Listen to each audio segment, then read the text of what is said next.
తెలంగాణ ముఖ్యమంత్రి రేవంత్ రెడ్డి తిరుమల దర్శనాలపై సంచలన వ్యాఖ్యలు చేశారు. తిరుమల దర్శనం కోసం టీటీడీ అధికారులను అడుక్కోవడం ఎందుకని రేవంత్ ప్రశ్నించారు. మనకు యాదగిరిగుట్టలో వైటీడీ ఉందని అన్నారు ఆయన. ప్రతిసారి ఎమ్మెల్యేల లెటర్లు అడుక్కోవడం ఎందుకని, తెలంగాణలో ఉన్న ఆలయాలకు వెళ్ళవచ్చు కదా అని సూచించారు సీఎం రేవంత్. హైదరాబాద్లో జరిగిన ప్రజాపాలనలో కొలువుల పండుగ కార్యక్రమంలో రేవంత్ ఈ మేరకు వ్యాఖ్యలు చేశారు. తెలంగాణలోని అతిపెద్ద దేవాలయం అయిన యాదగిరిగుట్టపై ప్రత్యేక ఫోకస్ పెట్టిన రేవంత్ టీటీడీకి ప్రత్యామ్నాయం వైటీడీ అంటూ చేసిన వ్యాఖ్యానం సబబేనా అనే ప్రశ్నలు ఇప్పుడు వినవిస్తున్నాయి.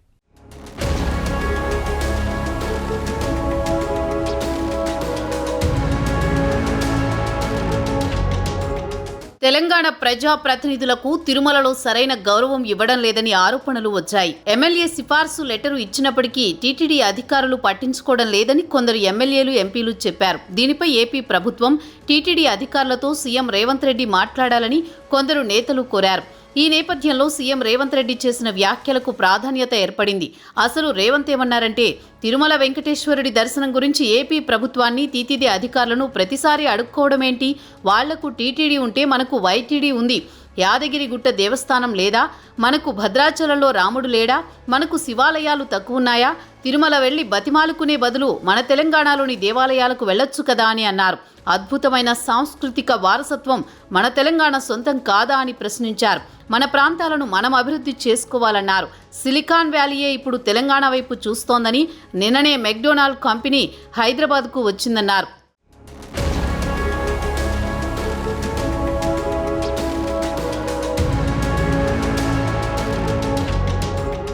వాస్తవానికి రేవంత్ రెడ్డి ముఖ్యమంత్రి అయిన కొత్తల్లోనే తెలంగాణలో ఆధ్యాత్మిక అభివృద్ధిపై సచివాలయంలో సమీక్ష నిర్వహించారు.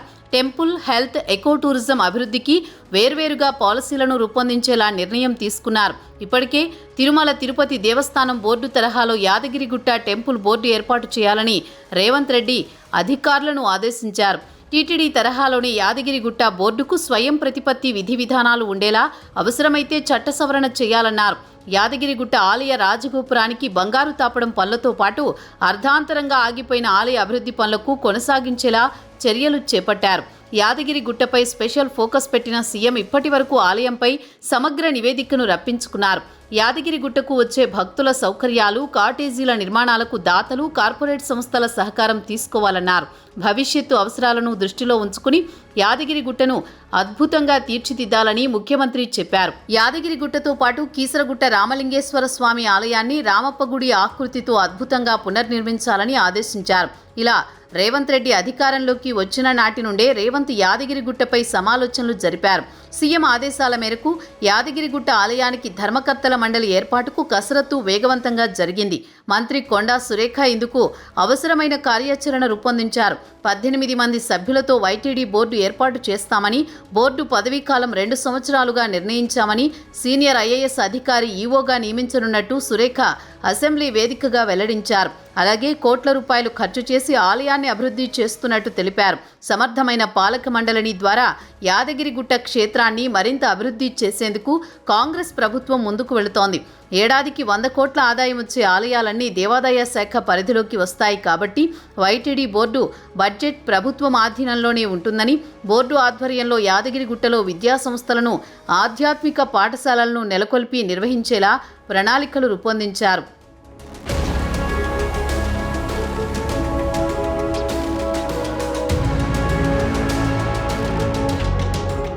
అలాగే ముఖ్యమంత్రి హోదాలో కుటుంబ సమేతంగా రేవంత్ రెడ్డి యాదగిరిగుట్ట శ్రీ లక్ష్మీ నరసింహ స్వామిని దర్శించుకున్నారు. స్వామివారి స్వర్ణ విమాన గోపురాన్ని రేవంత్ రెడ్డి దంపతులు ఆవిష్కరించారు. వానమామలై మఠం 31వ పీఠాధిపతి రామానుజ జీయర్ స్వామి ఆధ్వర్యంలో మహాకుంభాభిషేక సంప్రోక్షణలు నిర్వహించారు. పంచకుండాత్మక నృసింహ మహాయాగం జరిపి స్వర్ణ విమాన గోపుర ప్రతిష్టాపన మహోత్సవాన్ని రేవంత్ దంపతుల చేతుల మీదుగా నిర్వహించారు. గోపురం మహాసంప్రోక్షణకు 40 జీవనదుల జలాలతో అభిషేకించారు.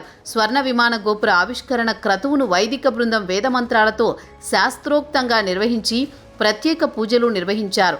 అద్భుత కృష్ణ శిల్ప కళా వైభవంతో నిర్మితమైన యాదగిరిగుట్ట స్వర్ణ విమాన గోపురం ఎత్తు మొత్తం 50.5 అడుగులు కాగా గోపురం వైశాల్యం 10,759 చదరపు అడుగులు. తిరుమల గోపురం 33 అడుగులు. దేశంలోని యాదగిరిగుట్ట స్వర్ణ గోపురం అతి పెద్దది. ఇంతటి విశిష్టత గల ఆలయాన్ని మనకి మనమే అభివృద్ధి చేసుకోవాలనేది రేవంత్ ఆకాంక్షగా తెలుస్తోంది.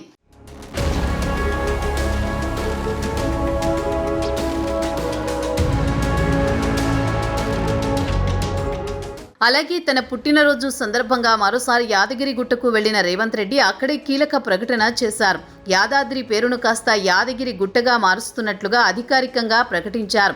ఇకపై అన్ని రికార్డులలో పేరును మార్చాలన్నారు. యాదాద్రికి బదులుగా యాదగిరిగుట్ట పేరునే వ్యవహారికంలోకి తీసుకురావాలని అధికారులు వివరించారు. అనంతరం యాదగిరిగుట్ట అభివృద్ధి అధికారులతో ఆయన సమీక్ష నిర్వహించారు. అయితే తెలంగాణ ఏర్పడిన సమయంలో యాదగిరిగుట్టగానే చలామణిలో ఉన్న ఆ ప్రాంతం పేరును మాజీ సీఎం కేసీఆర్ యాదాద్రిగా మార్చుతూ అధికారిక ప్రకటన చేశారు.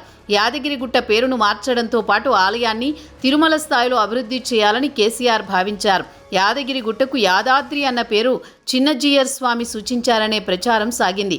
అప్పటి నుంచి యాదాద్రిగా ప్రస్తావనలో ఉన్న పేరును రేవంత్ రెడ్డి మరోసారి యాదగిరి గుట్టగా మార్చారు. ఇలా యాదగిరి గుట్టకు సంబంధించి ప్రతి అంశాన్ని పరిశీలించి అవసరమైన మార్పులు చేర్పులు చేస్తూ వచ్చారు రేవంత్.